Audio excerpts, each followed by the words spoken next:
بكل صراحة، ما هو السبب الذي أوصلك إلى الكفر والإلحاد؟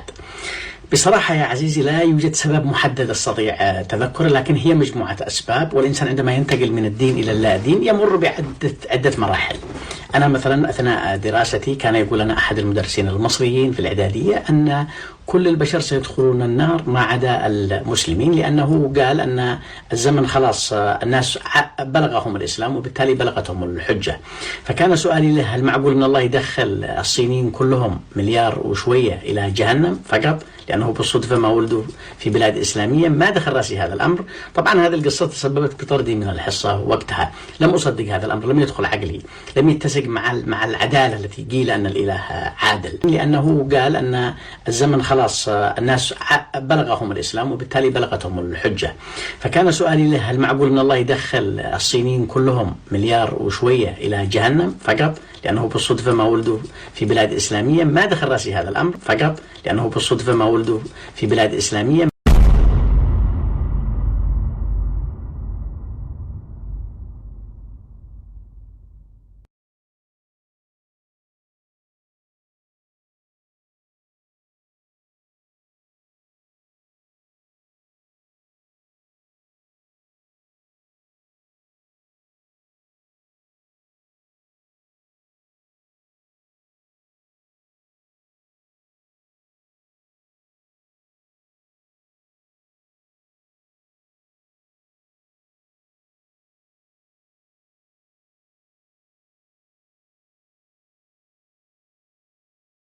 الأمور الأخرى كثير من الخرافات والأساطير الموجودة داخل القرآن، لكن عندما كان يقرأها الإنسان بعاطفة يصدقها.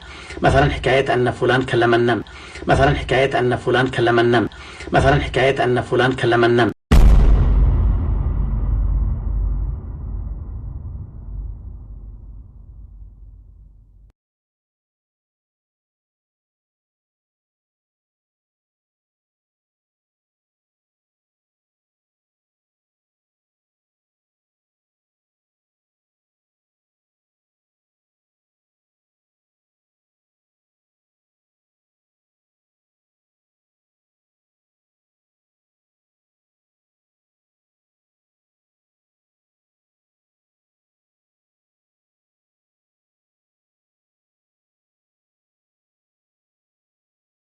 أو أن مجموعة لبثوا في كهفهم 300 سنين وازدادوا 10، لبثوا في كهفهم 300 سنين وازدادوا 10، لبثوا في كهفهم 300 سنين وازدادوا 10. بعد يجي لك الإله 23 سنة يجلس يدعو قريش قبيلة حتى يتركوا اليونان، يترك الصينيين وهم كانوا بالملايين، والأوروبيين وبقية شعوب الأرض، ويجي لك عند 700 نفر أو 1000 نفر في قبيلة في قريش لكي يدعوهم، ويجلس 23.